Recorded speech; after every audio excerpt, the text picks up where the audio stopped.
कि भाजपा के प्रत्याशी और उनके चमचों के पास छल कपट के अलावा और कुछ नहीं है। उनकी राजनीति सिर्फ सीमित है कि थाने पर किसको कैसे फंसा दो।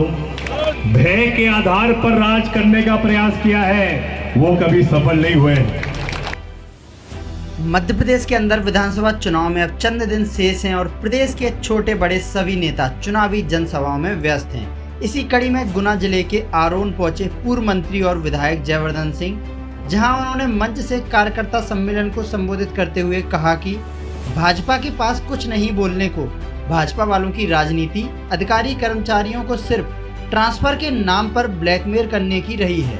इतिहास गवाह है, जिसने भय के साथ राज करने का प्रयास किया है वह सफल नहीं हुआ है। आइए सुनते हैं क्या कुछ कहा पूर्व मंत्री जयवर्धन सिंह ने।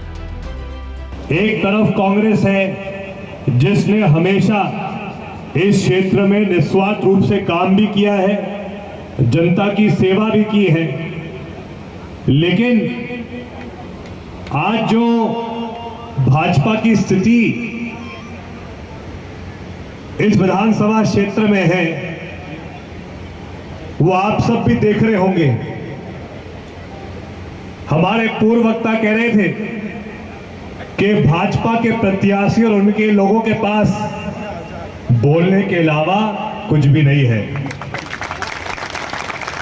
मैं तो ये कहता हूं कि भाजपा के प्रत्याशी और उनके चमचों के पास छल कपट के अलावा और कुछ नहीं है। उनकी राजनीति सिर्फ सीमित है कि थाने पर किसको कैसे फंसा दो। उनकी राजनीति सिर्फ सीमित है कि किस अधिकारी कर्मचारी को ट्रांसफर की धमकी दे दो। उनकी राजनीति सिर्फ यहां तक सीमित है कि कुछ लोग जिनका ट्रांसफर हो गया है उनके पास जाके उनको ब्लैकमेल करो, प्रलोभन दो। और इन लोगों ने ऐसी हल्की हरकत की है कि समाजवार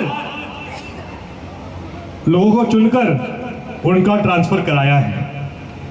क्या ऐसे लोगों को जनता कभी स्वीकार करेगी क्या?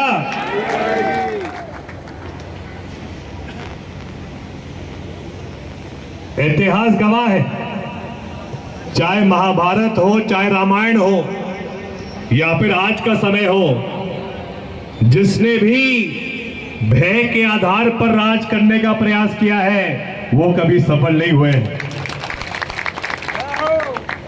हमारी सोच, कांग्रेस की सोच, दिग्विजय सिंह जी की सोच, जिनको हम प्रेम से राजा साहब के नाम से पुकारते हैं, हमेशा हमारी सोच एक सकारात्मक सोच रही है।